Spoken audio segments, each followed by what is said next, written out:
Welcome to the Starlight Podcast. Here we discuss the effects of modern culture on our mental, physical, psychological, and spiritual lives through a traditional Kemetic perspective. We hope to provide insight into what we have learned our ancestors did traditionally to live harmoniously with nature. Let the starlight illuminate your mind and shine on the path to help grow the seeds of change. Come join us in the light. Udjahee, welcome. My name is Neferista Merusheta, and across from me is and welcome everyone to our seventh? Yeah. Wow. Seventh episode, y'all, of the Starlight Podcast. We made it. Yeah. I know I keep saying that we're not going to say that, but we are probably going to say that for a while. We made it to the seventh episode. Yeah, did you think we wasn't? Look, I did not. Stop playing with them. I know, right? True. We are here with y'all, and we are just thankful and grateful that y'all hung in there with us, and we are here with you today. And I just want to open the podcast the way we normally do, by giving honor to the Dogon High Priest, Master Healer, and the founder of the Kebta, the Makaru, the Truth Teller, Neb Naba Lamosa Moradenabig, for without his diligence, without his discipline, for without his sacrifice to preserve and then to reintroduce the Kemetic knowledge to the world, the Kemetic spirituality, the Kemetic culture, none of us would be here with you today. As well as I want to give honor and thanks to the ancestors of myself, of Shamsru, and our producer Big Geb, for without them and their sacrifice, we would not be here with you all today as well. And I also want to give honor and thanks and reverence to all the ancestors of all of you, our listeners, for without them, you would not be here with us. I want to also acknowledge all the unseen and seen forces that are here with us today. So y'all, each and every podcast, just to give a breakdown of what you'll hear today, we will feature Chem Talks, a view of the world through a Kemetic lens. This will be followed by our main discussion, which in this episode will be, you are what you eat. Is it nutrition? Or is it poison? It's kind of, something to think about. That's a lot to think about. Hey! You just said that and they're like, is it? Hey, think about it. And then we will we will go next to our pick a card, the commandment of the week. And then we will move to the Griot's Corner, where we will feature artists performing their original art. And we will wrap up with a portion of the Bayuwali reading, or what the Greeks call the horoscope. So, Shamsuru, let's get into it. Yeah, let's go. What's our Chem Talks topic this week? All right, so this is a kind of a heavy one, and it needs to be addressed. So our Chem Topics talk this week is on the concept of a food desert. So a food desert is a crisis in cities of the United States. And it's really talking about and looking at how city officials push the accessibility to whole and nutritious foods outside of impoverished communities. Have you heard what a food desert is? I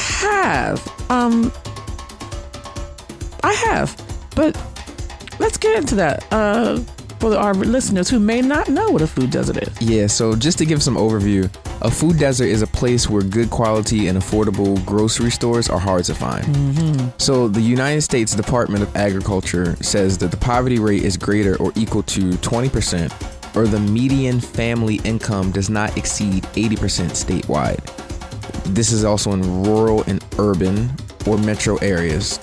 The median family income and at least 500 people, or 33% of the population, located more than 1 mile or 10 miles from the nearest supermarket or large grocery stores.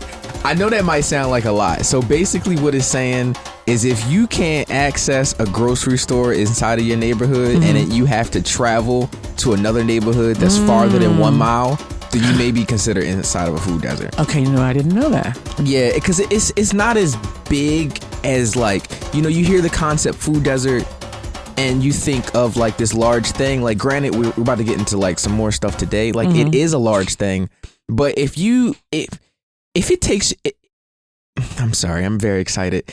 If it's hard to get to the grocery store, or if it's hard to get to the area in which the grocery store is, then you may be like if your local convenience store is down the street and you can get your hot dogs, you can get your whatever junk food, I don't know, your Hot Pockets and all of those other convenient things, then you might be living in a food desert. So in other words, you might have corner stores that has potato chips, cookies, ice cream, soda. But if there's no fresh produce, like onions, carrots, fruits and vegetables, apples, actual poultry, your actual mainstay of food that are healthy for you, you are probably living in a food desert. Because essentially, if your accessibility towards the foods that are nutritious and that can provide prolonged subsistence and strength and for your body, if it's hard to get to those things, and like most corner stores don't have those things, that's true. Then yeah, because in the concept of the food desert, it's not saying that there's no food. It's saying that the nutritionist foods are hard to get to. So all the things that you name, people like, yo, I don't live in no food desert. I got cookies, I got sodas, I got da. Bro, you in a food desert. Oh, so the things that are slowly making you sick, right, and are not healthy for you, exactly, is accessible but things of value that can help maintain your health, optimal health, right, you can't get to. Yeah, exactly. Okay. Exactly. So doing some research, I looked at a report done by the usafacts.org that was talking about the cities that are most impacted by food deserts and their percentages of metro population who are low income and live at least 1 mile, like we were talking about, away from the nearest urban grocery store, or 20 miles from the nearest rural grocery store. Okay. So on my list, it didn't say Alaska. Where was that? Where was it? Where in Alaska was it? What I saw was Anchorage, Alaska. Alaska. All right, so that I only wanted to bring that up because me and Neferista, the host, was talking about this prior to this, to the recording aspect of it, and I told her my list, and she looked at me and she was like, "But you don't have Alaska," and I'm like, "Yeah." Because black people don't live in Alaska. And then she was like, but indigenous people live in Alaska. Right. I just had to say that. And it's not, I know y'all hear us. And that will almost make you feel like it's just about people of color, but it's not. No, I was just making a joke. He was, because it's not just urban areas, because it's rural areas too. It's just basically saying any place that people can't get to good food. Because in food, in the concept of the food desert, like even looking at like the one that we got in Baltimore, it's saying that anybody that can't get to the food. So realistically, the food desert doesn't consider your color. Right. Like you being in a food, they're not considering your color. They're considering the fact that you can't get to it. So the other cities that I was looking at was Memphis, Tennessee, San Antonio, Riverside, California, Indianapolis, Virginia Beach, Virginia. Wow. New Orleans. New Orleans. I can't even believe I said New Orleans. Anyway, Orlando, Florida, ATL, Oklahoma City, Dallas, Tampa, Florida, Richmond, Virginia, Birmingham, Alabama, Kansas City, Missouri, Houston, Phoenix, and Jacksonville, Florida. Wow. So that's what the usafacts.org has on their site. But it's interesting because I live in Baltimore, right? Right. And Baltimore is not on that list, but Baltimore is also experiencing the food desert. Like I didn't even know about the concept of the food desert until I had to do a research for my school, Morgan State, and realized how terrible that Baltimore's food desert is. Right. And in doing that research is very interesting. In doing that research is very interesting that I realized the food desert concept came about because of the racial segregation that was done systematically through the politicians during the time. Like in Baltimore in 1911, there was a mayor, his name was Barry Marhou, who enacted this racial segregation because there was a black man who was a Yale student who wanted to live in a white neighborhood. So then they enacted the rules and made the segregation systemic so that he could not live in affluent neighborhoods. So then it kind of created this racial divide among black and white people, especially in Baltimore. Now we're just looking at Baltimore. And because of that, you know, like if you have an impoverished neighborhood, then you're not going to have certain stores inside of those places. Right. You're going to have, you know, you're going to have those certain places inside of those affluent neighborhoods.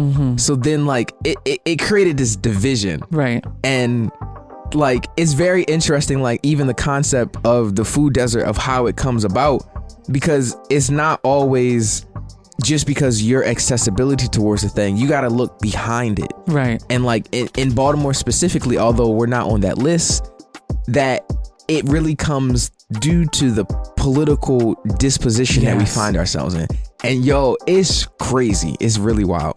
Yeah. You know, it's rough because we see it here, even though that Baltimore wasn't on the list, but we can go in any place in the city and see where there's just corner stores that really don't have things that are of value or nutritious. And fried chicken. You start realizing, right. And then you start realizing how politicized food has become. Yeah. Did we do an episode on that? I think it might be coming up. Oh my gosh, y'all are in for a treat, bro. Y'all in for a treat. So because of the concept of the food desert, there are also organizations, nonprofit and for-profit, that are and just people in general that are striving to combat those food deserts. And you know, like, because we live in Baltimore, because I live in Baltimore, because we're in Baltimore, it's easier to talk about what's going on in Baltimore. So Fresh at the Avenue Market is one of those that are combating the food desert. So they're planted right on Pennsylvania Avenue, in Pennsylvania Avenue. And Pennsylvania Avenue is like one of the biggest crime-ridden spots in Baltimore. It wasn't always like that. It wasn't. But because this Avenue Market is there, it's teaching the local community about the importance of groceries, the importance of fresh fruit and produce, but it's also allowing that to be. And we have many farmers' gardens, farmers' markets, and local gardens, and local neighborhood gardens that are helping to combat these specific food crises that we find ourselves in. And there's also another one that I wanted to talk about, the local farmers market in Baltimore. And Freesa, you want to talk more about that? Yeah, you know what? I always call it under the bridge, but I think I know, because it's under the bridge, y'all. But I believe it's the Baltimore Farmers Market, which is everybody knows, locals, we call it under the bridge because it's under the bridge, and it is a beautiful establishment. I believe it goes from April to December 22nd every year, where you get fresh local food from the farmers in our DMV area. They also, which I don't know if people knew, they take food stamps. They exchange. Dang, I didn't know that. They do. They exchange it and they give you little wooden coins. Now, they used to. Now, I don't know if they still do. They give you little wooden coins. I still have my wooden coin. And you can then take that and be able to shop and get your fresh groceries. So it's accessible to anyone. I wanted to also make a note that a lot of colleges / universities are also striving to combat the food crisis by having different like neighborhood super centers or outreach efforts in order to combat that. Specifically, Morgan State University has one, and I have gotten food from them. Shout out to Morgan, MSU gang. And then it's another one called Fresh Crate that is a part of Loyola's neighborhood outreach effort. Yeah, so that's just two that I know of off top. We'll have to do a little bit more research so we can give you guys some more. But go to your local university. Absolutely. Ask them. Absolutely. Thanks, Shamru. Yeah, no problem. That was a really good chem talk. And we got a treat over you. We got a treat for y'all, because this is going to segue very nicely into our topic. So, our topic segment today, y'all, is you are what you eat. Is it nutrition or is it poison? Now, Shamsru, do you know the definition of the word food? Nah, I haven't looked up that definition. Okay, so I looked it up, y'all. And according to the Oxford Dictionary online, the definition of food is any nutritious substance that people or animals eat or drink or that plants absorb to maintain life and growth. According to the Merriam-Webster Dictionary online, food, which is a noun, is a material containing or consisting of carbohydrates, fats, and proteins used in an animal's body to sustain growth, repair, and vital processes and to furnish energy. I know that's a lot, but ultimately, simply it's saying the food that you eat should be able to sustain growth. It's not even the fact that it's a lot though. Just keep going. It's repair you. Basically, your food should give you optimal health. It should. But what I found interesting while doing a bit of research for the podcast is that when we say the word food, it comes with a context that, of course, it's natural, it's life sustaining, and it's good for you. That's when we think food, automatically, that's what the brain thinks. Absolutely. That's it.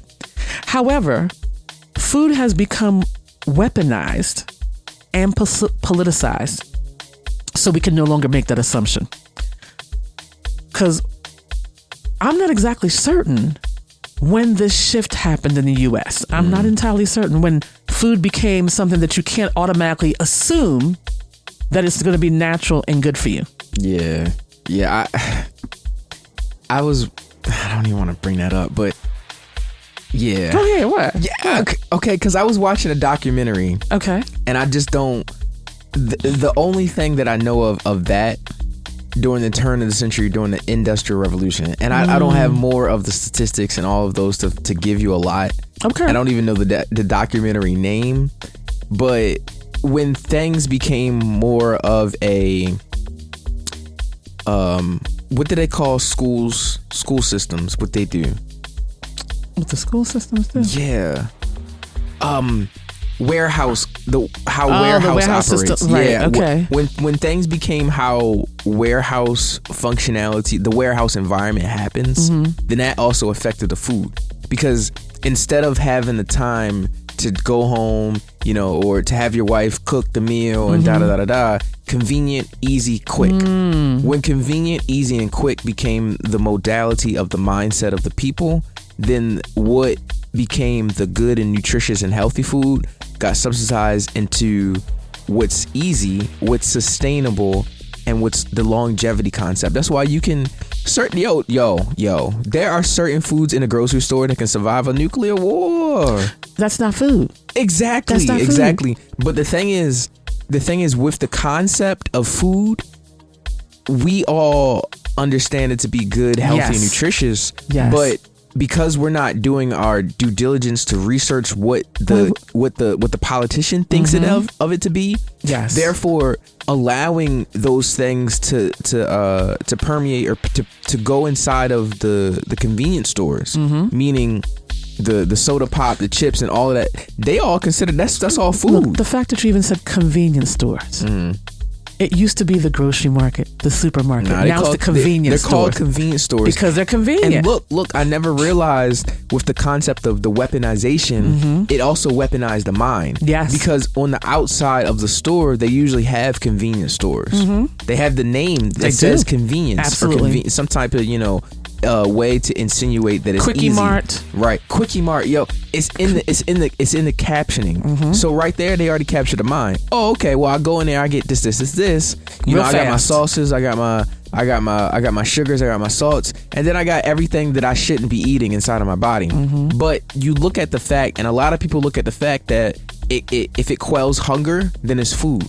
Right, and that's not the case. It's not the case, because realistically, the stuff that you eating is causing us fat. It's causing us all these slew of health problems. So then, just like how convenient the convenience stores are, so is the liquor store. So you got all of these issues and problems. So what you gonna do? You're not gonna go to the doctor. You wanna know why? Because it costs too much money. You gonna go to the liquor store.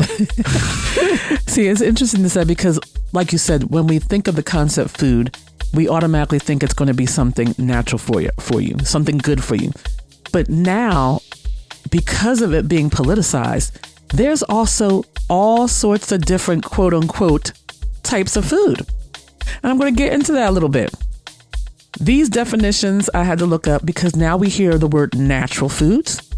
We'd assume that if it's a natural food, first of all, why would you have to say, isn't that redundant? If it's food, shouldn't it already be natural? You assume that you shouldn't even have to say natural food. But we have natural foods. And when I looked up Webster's dictionary online, it's a synonym. I've been saying cinnamon all week. It's all good. Synonym of natural foods, food that has undergone minimal processing and contains no preservatives or artificial additives. We then have whole foods. And the Oxford Dictionary Online says whole foods are foods that have been processed or refined as little as possible and is free from additives or other artificial substances. We have organic foods. Organic foods, according to the Britannica Online, is fresh or processed food produced by organic farming methods. Organic food is grown without the use of synthetic chemicals, such as human-made pesticides and fertilizers, and does not contain genetically modified organisms or GMOs. Now, I want to add that vocabulary.com, when looking for the simple meaning of organic food, says organic describes things that are natural or related to nature. In common usage, organic is used to mean healthful or close to nature. It can also describe foods that are grown without artificial pesticides or fertilizers. In other uses, organic food refers to living things or materials that comes from the living things. It's a lot, y'all, but that's another term. When we hear organic, we assume that it's going to be just natural. But you heard again that organic can be fresh or processed food. GMO. I know we hear a lot about that, but I don't know if everybody knows what that means. GMO is a genetically modified organism, and it's any organism whose genetic material has been altered using genetic engineering techniques. The exact definition of a genetically modified organism and what constitutes genetic engineering varies, with the most common being an organism altered in a way that does not occur naturally or by mating and or a natural recombination. Now, none of that sounds natural. Going on, we have non-GMO. Non-GMO or non-genetically modified food, and this is coming from FHAFNB.com, refers to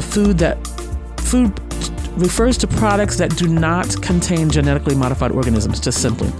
It signifies a preference for traditional breeding methods and natural selection in agriculture, addressing concerns about a potential health and environmental risk associated with GMOs. While a non-GMO label doesn't mean organic, an organic label automatically means the product is GMO-free. So we see the concept that our minds think of when we hear the word food is often thought of something that is just naturally coming from the earth. Whether it's grown or hunted, it's something that's good for our sustenance of life in all ways. So it's needed to maintain life, and the quality of life is assumed to be considered. But we see now with all these definitions and things affecting the food that we eat and that we encounter, that we may be exposed to things that are really not good for us, and that the quality of life is not always being considered. So food has now actually been weaponized and politicized, and this is no longer making it so that it's good for us.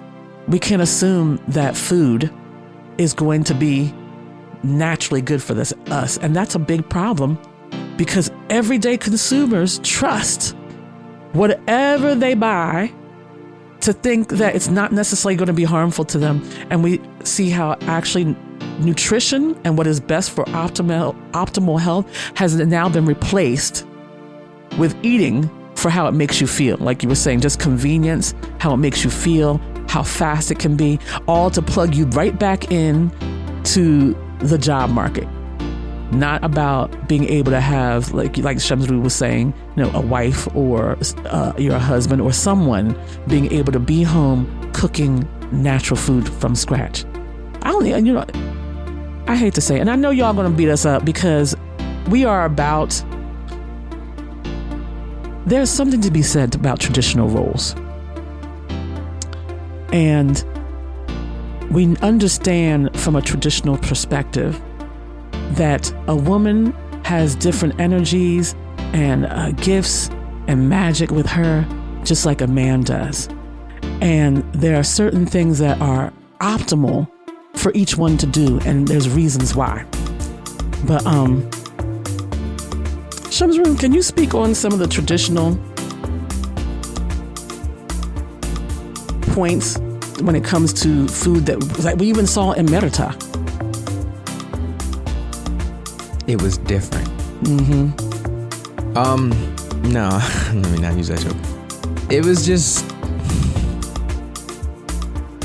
my biggest thing about, like, for me eating in Merita was the fact that it was just real. Like, I can't even explain it. Like, you know, you go to your restaurant, you go to your hole in the wall restaurant in Merita, and it'd be the best food that you've ever tasted in your life. Like, the ingredient, like you literally see the whole family pounding the to or the fufu in the back. Yes. And you sit down, you just wait for everybody to to order, and you get the food, but then, like, it, just imagine your great grandmother's cooking. It's always like, but like it's usually like that. Especially it just depends on where you go, because I ain't saying that they don't have junk, bro, because that shawarma, whoo, I just got goosebumps. But the natural foods that we had there is just, it was more predominant than the junk. I can't even explain it. Like, right now I'm like hungry. I haven't eaten since yesterday, and she's like, talk about food. I'm like, yeah.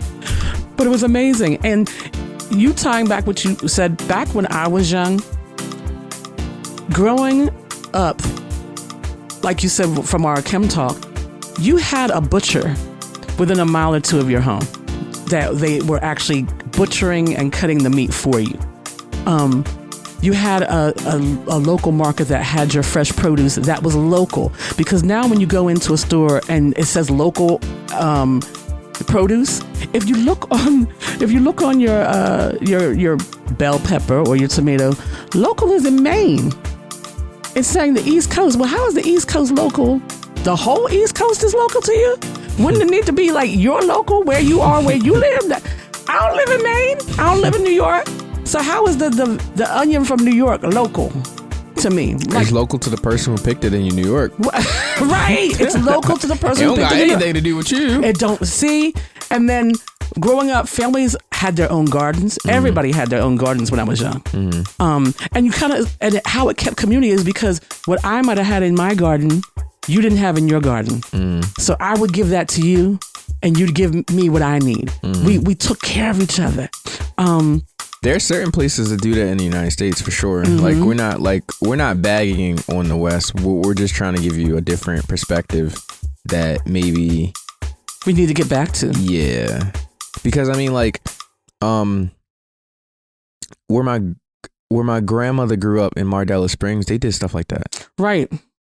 Which is on the Eastern Shore. And my grandmother did the same thing. That was in Pennsylvania, but mm-hmm. we've gotten so far away from that now. Shoot, even growing up, my mother's best friend, best friend, Trulestine Jefferson. Shout out to her if you ever listen to this.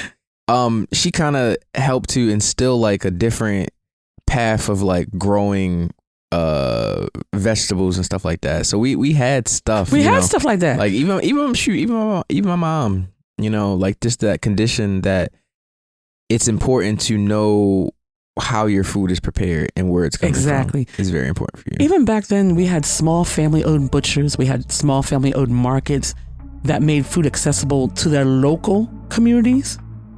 And that was a big difference from now we have big retail markets that push them out. And then you don't even look behind those markets to think, where's the food coming from? How is it cultivated? What pesticides are being used? We don't even think about that anymore. I mean, why would you? You don't have the time to. It's a fast-paced society. You're not going to think about none of those things. Exactly. So, you know what? We're going to You were going to let everybody think about that for a minute? Yeah, let them think. Because I'm pretty sure some people eat their food right now. Listen. Before initiation, Throw some sauce on that I shit, thought man. I was doing good, you know, until learning really. I did. I knew I wasn't doing good. I thought I was doing good because I would get something that I thought was natural. Mm-hmm. And you know, then you look at the label and you realize, or you get something that you think is good, like a pepper. A pepper should just be a pepper. And then you see GMO on a pepper. Like, seriously. You know what's interesting though? I used to sometimes like allow the cushion of myself to think, well, if I can see them prepare it in front of me, then it has to be all right. then it has to be okay. And that's not even talking about the energy of the person who's preparing the food. Look, we're not even talking about that. Like, don't do that. I know, I'm sorry. I just had to listen. I seen this man. Listen. Yeah, I seen this man. Like, he was, and I was like, see, he flipping my food. We're going to give y'all just a little bit of context. We're not going to get into this today. We're going to get into this in another episode. But we understand in traditions that when you cook, you don't let yourself have any distractions.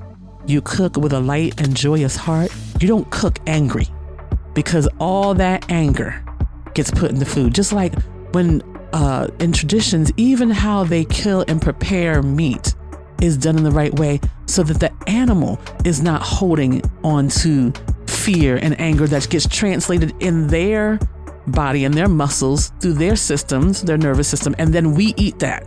So there's so much more to food and what we eat and how we eat it, and understanding all those pieces and parts that Western culture doesn't know about. It's called the seen and unseen things. And we're going to pause right there, because we're gonna go into our next segment. Gafra. Pardon this interruption. This is a quick disclaimer. What you're about to hear in this segment was not taught to us directly in our M-Time classes. What is being discussed are personal thoughts and perspectives based on the understandings as well as practical everyday application of what we have received in our M-Time classes. Dua.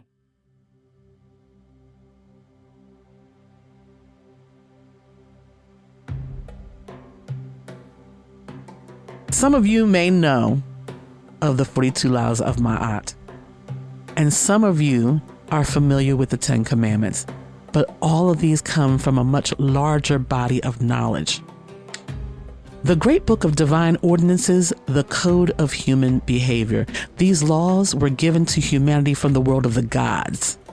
So they are not created by humans or governments, and they have no political agenda. These are rules that allow us to live harmoniously on earth together in balance with nature while evolving toward the world of divine. So Shemzru, what is today's commandment of the week? Yeah, so it's before we get into today's commandment of the week, that is such a big introduction. And it thrusts us into a position of looking at something different. Looking at ourselves inside of space and time. That's right. The world of the gods is the logic of the gods. Yes. To give to humanity. Man, that's big. But the commandment of the week is thou shalt not reduce measurements. I like this commandment. I think I like this commandment for the topic. Okay. The concept of reducing measurements. I always hear a commandment and there's levels to it. There's always levels to it. And I know we're talking about food, and before it was us talking about food deserts, which signifies the lack of there was something, but the concrete jungle is what they call cities. Right. And it's hard to grow anything in the vicinity where life itself is struggling to compete with. So here with food, it's no different. And we see the reduction of nature and the disassociation that people have connecting with the crisis that we are in many other cities.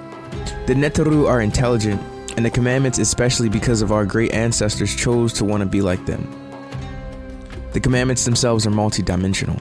So in order for something to be, just looking at the commandment, reducing measurements, thou shalt not reduce measurements. There means there had to have been something there prior. And it's saying, well, if there is something there prior, then that thing that's there should be there. If you're forcing a reduction of something to occur, then maybe don't do that. There's a bigger reason of why you shouldn't do that. But even looking at the fact of, well, if nature itself is an intelligent source, right? And there's a certain amount of woodlands, there's a certain amount of forest, there's a certain amount of waters, there's a certain amount of mountains, etc. that have been created, but then Johnny's logging business or construction business says, okay, well, we need to destroy that for our political gain or for the monetization of whatever we need to do. So now they're reducing something without allowing it to naturally regenerate. Because the thing about concrete jungles and the thing about like the cities that we find ourselves in, they reduce without allowing the revitalization. Even our ancestors, they took from nature, but they knew that there was always cycles. Right. So even if I take these plants, I'm gonna help orchestrate their regeneration, or I'm not gonna take enough to where it's extinct. We have we wouldn't have the concept of extinction if we didn't just reduce without allowing the revitalization to occur. Right. The Netaru, I'm sorry, I just got really excited. If they're intelligent entities. The world of the gods, just look at that concept, the world of the gods. They already understand that. So now if we don't, and if we take, eventually it will go away. Right. And we won't have that concept of revitalization because you're reducing a measurement that allows for the self-sustainability to occur. Yes. But you're infringing upon that position. And so because of that infringement, they already set in the place, well, if you want to be like us, well, then don't do this. Right. Digging into that concept of measurement, you have to think that if the gods gave us these commandments, but also understanding that nature has a balance to everything, that means that you have a measure that is there to achieve the goal of quality. A measurement that is there that allows the best.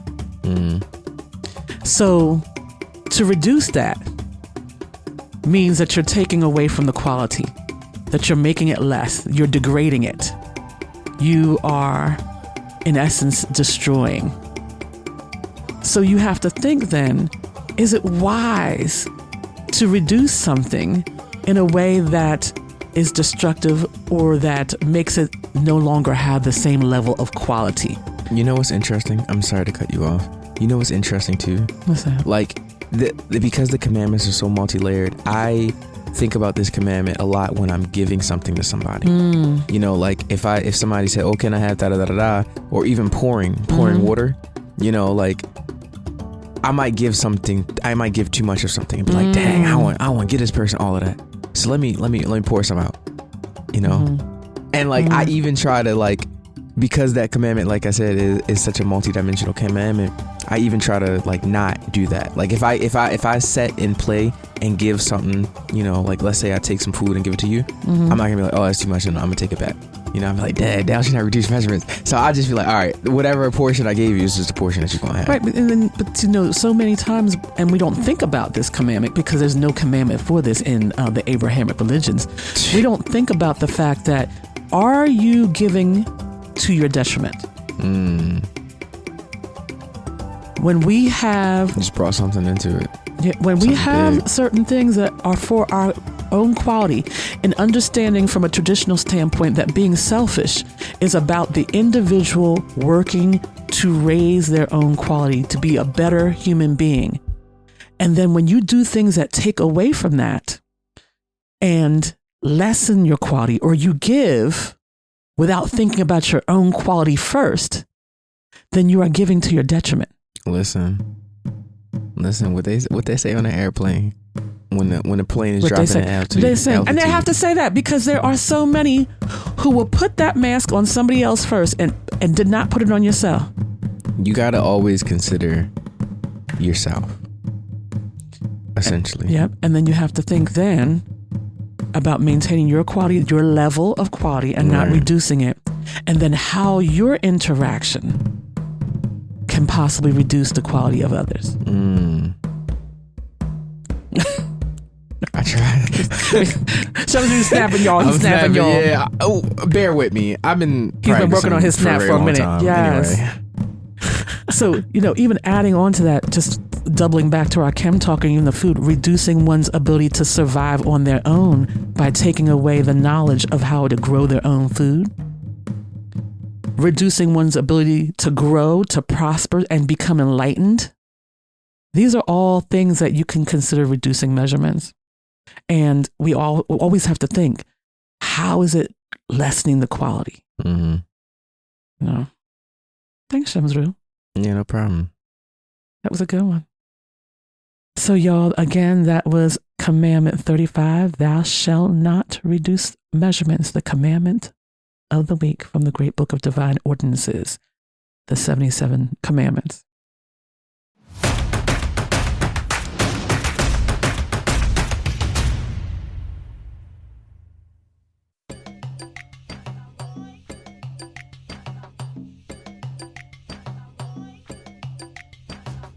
Udjahee, this is your producer, Big Gab Najabu, here with this week's sponsor. This week's sponsor is the Chicago Sunnyside, as well as the Gator Gates podcast, from our Kepta, Chicago, and New Jersey locations. The Chicago Sunnyside podcast is focused on building bridges in the Chicago area. The goal is to connect the Chicagoans. Y'all looking at me crazy. Yeah, I said it, Chicagoans. That's right, that's it. With grassroots leaders and connect the efforts of grassroots movements to inspire a more potent and informed element to the revolutionary spirit that is growing every day in our communities. The Gator Gates podcast is an African indigenous podcast where we tackle complex topics of conversation that sometimes are considered taboos in our society.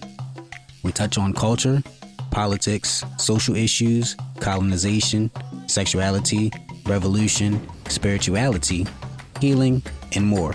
Yes, more. We are not afraid to have difficult conversations in today's political climate.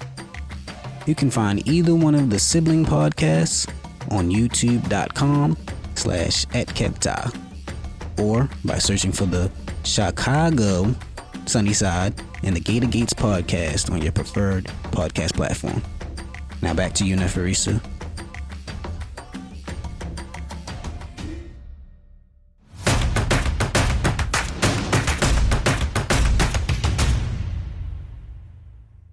Duau, Big Gab. Thank you so much. And Big Gab, and I'd like to thank the Chicago Sunnyside and the Gator Gates podcast for being this week's sponsors.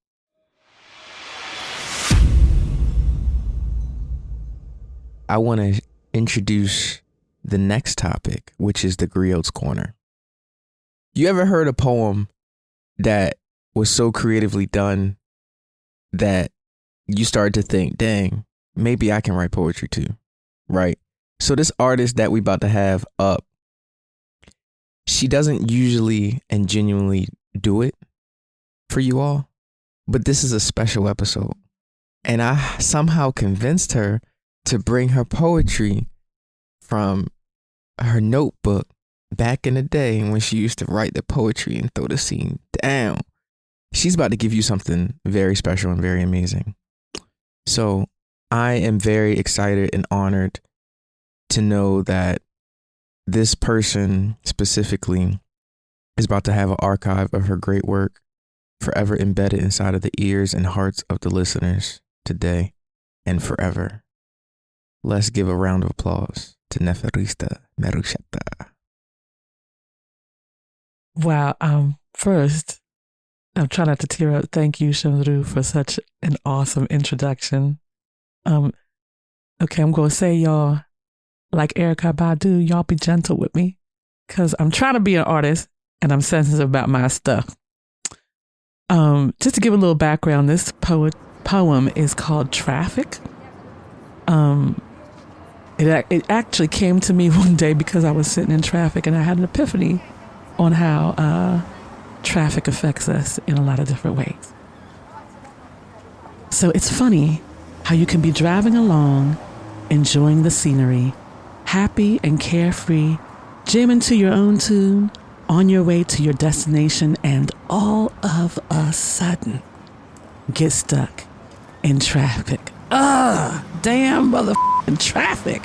Stopping your flow, obstructing your rhythm, jamming up your beat, making you pump your brakes hard with your feet. And it don't matter what kind of traffic it is. Kind, you say? Oh yes, kind. See, yes, traffic, the car type, was what brought me to the light, shined it bright in the middle of my personal night. But this is not the only kind that takes us off our paths, blinds us with rage, keeps us from our destination, and makes the sane person seem quite mad. See, spiritual, emotional, mental, and physical traffic is putting up roadblocks daily, keeping us from our goals, dreams, and happiness, jamming you up so hard that most times, in taking another path, we've forgotten where we were headed in the first place. Now you are derailed, sidetracked, misled, and lost because traffic has gotten in your way, led you down another avenue, street, road, taking you on so many twists and turns that if you aren't careful, you'll say, "F it," and head your ass back home. Now, low on energy, low on gas, and with the price of gas, can you afford to get stuck in? Damn. Low on gas, low on energy, life. And with the price of your life, can you really afford to get stuck in traffic? Maybe it's not about the traffic, not about the getting stuck, but what we choose to do when we get stuck. Do we curse, yell, damn thy sister and brother, or do we quietly, calmly turn up the music, enjoy the 5 o'clock traffic jam on our radio, stay the course and contemplate why we have to go through traffic, what we have to do to avoid it, or what we may be avoiding because we're in it? Traffic are the things ahead of you, slowing you down from your goal. But don't let traffic, whatever kind, slow your roll.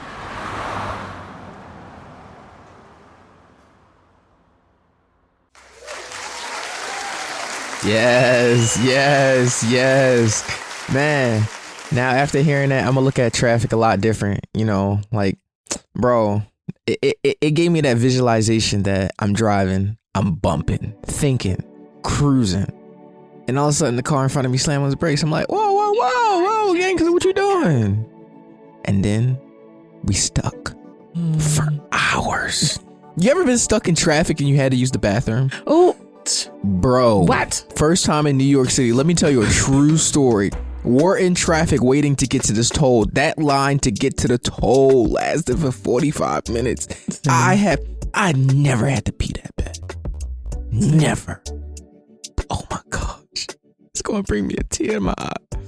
It came out of me one time. I got stuck in traffic only to get through it, and up the road, a car came from the other side of the highway through the medium, flipped upside down. What? Yes. True story? True story. The car, it was 95. I was coming from Baltimore. They must have been going to Baltimore, but the car came from, you know how there's always grass and all sorts of trees and stuff. Mm-hmm. They came through all of that, flipped upside down, and slid on top of the top of the car. And on top of your car? No, not on top of my car, but in front of me, on top of the car. The guy was hanging upside down in his van. And you know your sister. I got out. Listen, I'd have been like, oh, he's turning his neck. All right, I'm about to go to the bathroom. Listen, I pulled up. There were 3 or 4 dudes trying to lift the car because his locks got stuck underneath the top of the van. His locks. He had long locks that got stuck underneath the hood of the van, the top of the van, the roof of the van, and the ground. And 3 or 4 guys were trying to lift the van so he could get his head out from under it, and they couldn't. And so I came over. Yo, I'm not ready for this story. And I was like, okay, that's it. Let's go. 1, 2, 3. And then we lift the van. Of course you did. But I was able to help him get out. Listen. I stayed with him the whole day. Took him to the hospital. Did you ever go to the bathroom? I didn't have to. But oh my God. If I was a little bit earlier, his car would have hit mine. If I was a little bit later, I would have not been there to help him. And it made me realize in that moment, hence Traffic was born, like sometimes we don't realize the things that we allow to stop us in our life. The things that we either take as the things that are roadblocks, things that are slowing us down, but we don't look at the blessing in it, one, what we've avoided in being held up, or the fact that what can I learn from this moment? And how can I move forward? And with that story, that is a perfect segue into our next topic.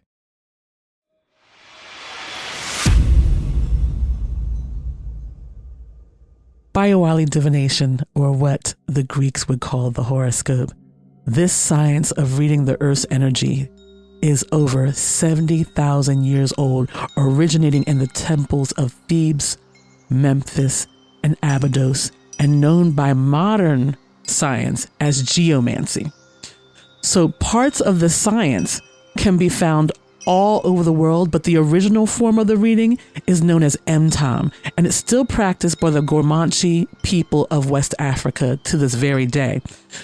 So here's what it is. The Earth is a concentration of energies on and in which the destinies of every component of life is traced. So the notion of energetic forces applies to every component of the universe. It is the relationship among diverse forces, the dialogue of energies, that determines life and its principles. So Mtom is the system that studies the energetic currents that are emitted or received by the Earth and their influences on humans and nature. So the most common system of prediction in the world, most of us know, is astrology, which operates on the principle that planets and stars influence our mood, our character, and even our destiny. But we have to think about it. If astronomical objects over 350,000 kilometers away from the Earth are capable of influencing humans, then what about the planet on which we live on? What about the planet that gives us everything? So the Bayawali, or Earth energy reading, translates the energies of the Earth and how they affect humans and their environments in space and time. So today's Bayawali reading is actually just going to give you more information for the month of Tepia, which is from January 8th to February 6th of the Gregorian calendar. So each month has a neter or netert, a god or goddess that resides over the month. And for this period, the god that resides over this month is Inipu.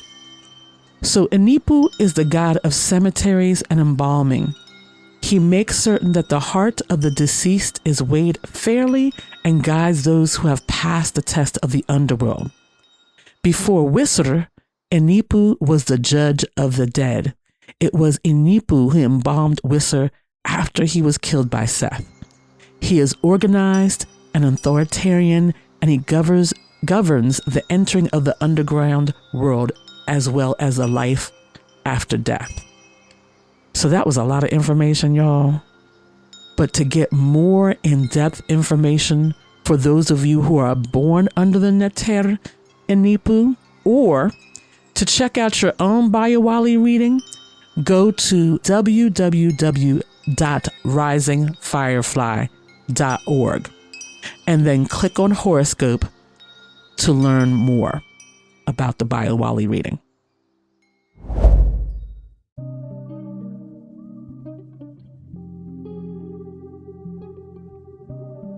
We are now in the last 10 minutes of our main topic. Any last words?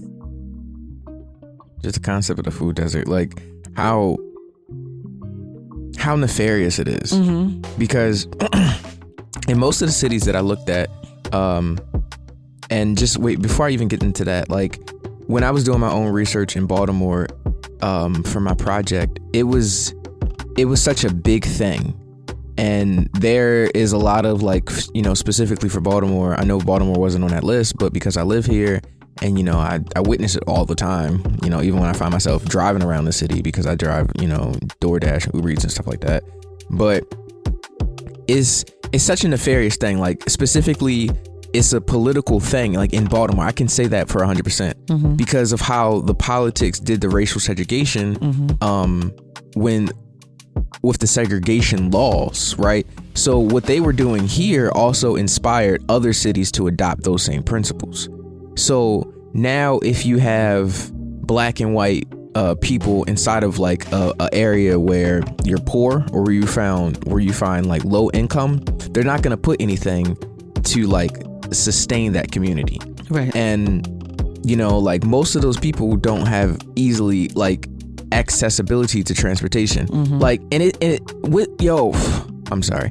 What's crazy about all of this is it all stacks upon each other. Right. It's transportation, is economics, is housing act, is medical, and then it's also the USDA, the food concept. And it's like all of these different 5 departments of the government, the umbrella organization, the one who's holding the umbrella. It's like, well, what are y'all doing to combat this? And in a lot of places, there's not really, it takes the people to be able to do the thing to combat what's happening. And it's like, well, if the people aren't doing it right, then it lies inside of the government. But the thing is like, and then like let's I'm always gonna go back to the education crisis. Let's look at schools. So a lot of the schools are not teaching children how to self-sustain themselves. Of course not. A lot of the children come out of elementary, middle school, and high school not knowing anything. So then naturally they're gonna go into college, where hopefully they take courses on food. Like even like in high school, I know we had cooking classes, but home economics. like home economics. That's one thing. That's cool. But if you're not even teaching children how to grow their food and how to combat certain deserts that they might find themselves in, then they won't know. And home economics is an elective class. It's not even like it's a mandatory class. Everybody has that. And you said some key things. Education.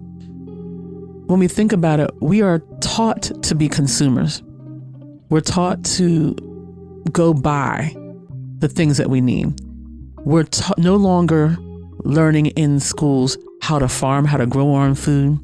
We're no longer learning the things that we need for survival. When we look at traditional culture, the basic things that an individual needs for survival, knowing how their own body works. Like most of us don't even know where our organs are and what they do, how our own body functions. We don't know the optimal foods to eat so that we can have optimal health. We no longer know how to grow our own food so that we can be self-sufficient in taking care of the most basic need, which is hunger. Yeah. And then when you think about that in the full scope of it, if you are dependent on somebody else for your food, if that other person is the person who regulates your food and how it gets to you, then you are successfully been made a slave. Yeah. But I'm going to add on to that, because in that being the case, and like we were saying from the Chem Talk, if the food that you have is, can't have access to good food that's healthy for you, now you're eating food that's not good for you, and that is poisonous to you. It becomes a matter of the fact that you now are dependent on the modern medical system and the doctors, because you're poisoning yourself with the food that you're eating every day. Yeah, everything goes hand in hand. It does. And once you like take a step back and like look at it, You know, like take for example me, you know, like I'm living by myself now and I don't even really like to eat out anymore. And I noticed that because the less likelihood of me liking to eat out, like my taste buds have changed. So now when I'm eating out, I can taste the inconsistencies in flavor. That is a crazy thing. Like we go to certain places and what they do is they put super salts in it. That the MSG is essentially a super salt. So therefore they're not flavoring the foods, they're making it super salty for the taste buds, and the little bit of flavoring that they do gets to be elevated because of the salt. So therefore you think it's flavorful, but when in actuality it's not. And then hold on real quick. And then the oils that they cook most of the foods in, right, are recycled oils. So half of those oils that they use, unless they're using lard, is not getting broken down properly through the body. So now you have all of these digestion, indigestion problems, and blood problems, cholesterol, all of those different problems. But you're not there. You don't know. You don't know what's going on in that kitchen. Because we started off saying, understanding that we in our mind has a concept of food, of it being natural and good for you. And now we see in so many ways, one, that the ability to self-sustain, to grow your own food is taken away from you. If you guys have been listening to any of our other podcasts, we've talked about just even farming and that being taken away from us, that now farming is industrial and even the seeds are now in chemicalized and industrial. But it leads me back into, because you said some key things, how now all these things are not good for us, but these are all regulated by the FDA. And that is, y'all, the Food and Drug Administration. Now, let's think about it. How is food and drug supposed to be in the same sentence? Because food is a drug. Food is a drug. Because the food that you're eating, it makes your mind feel good. It makes you feel good because of the taste, but it's not doing anything good for the body. And if you are eating things that are not good for you, the next thing that's going to come is you're going to have to take the drugs. So interesting that this agency, food and drug, are all together. One agency. Even when it comes to the self-sustainability, or the sustainability rather, of the cattle, right? There's a lot of antibiotics, and even like some places are putting probiotics because they see that the antibiotics are destroying the cattle. So let's put probiotics in. But there, you know, if you just allow the cattle to be going about its natural occurrence of life, you won't need those drugs for it. You won't need probiotics and antibiotics, because the food that the cattle is eating is fine. It should be fine for the body of the cattle. You know, that's one big thing about Merita that I was rejoicing about. You know, I didn't tell you all this earlier, but the foods that we got there, the cattle that we got there, the goat, the chickens, the lamb, all of those things that we utilize, for one, they was all used in offering, right? So, but then like, well, you gotta eat the offering. But the freshness of the food, bro. Oh my goodness. Like when I came back to America, okay, yeah, I did desire Chipotle, but that's because, you know, that conditioning was inside of me and it get a little draining out. And so but anyway, when I ate the meat in Chipotle, I was like, yo, this good, but it didn't do right with my body initially. No, because the food like that we ate in Merita was just natural. It was so different. Like you would see the chickens. Oh, that was Henry. Yeah. The chicken wasn't even this fluffy, fat chicken.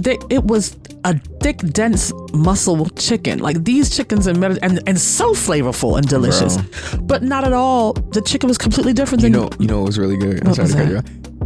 When they coat it in the shea butter.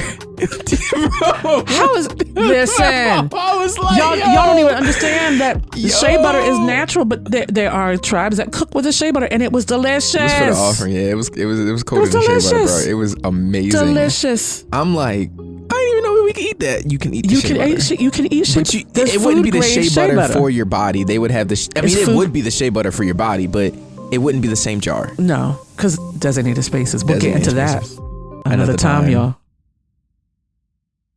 So, well, that's it, y'all. we have made it to the end of our 7th episode. You are what you eat. Is it nutrition or is it poison? I hope that this has given you all something to think about. And just to let you all know, anybody who heard our last episode about holy days versus holidays, we are going to have more segments in regards to that to break that down even further for you. But also, we're going to get into more often, probably a few more episodes about is it nutrition or is it poison, too. Because it's really something for us to be able to take back our health, This is our health and our life. We really got to start thinking about this. And change only comes when the people demand change. Well, Shamsu, that's it for another episode of the Starlight Podcast. Yeah, that's it for another episode of the Starlight Podcast. We thank you all for listening, and we will see you in the next time when you come join us in the light. Later. Peace. Thank you for listening to the Starlight Podcast. To learn more about Bayouali Earth Energy readings, go to www.risingfirefly.org. To book a spiritual reading or a health consultation, go to www.anhlife.org. And if you're interested in learning more about Kemetic culture, visit our website at www.theearthcenter.org. Don't forget to like, share, and follow us on all social media platforms at Kenta and on Facebook, The Earth Center. May you shine as bright as the starlight in the night. Iriru. Peace. Peace.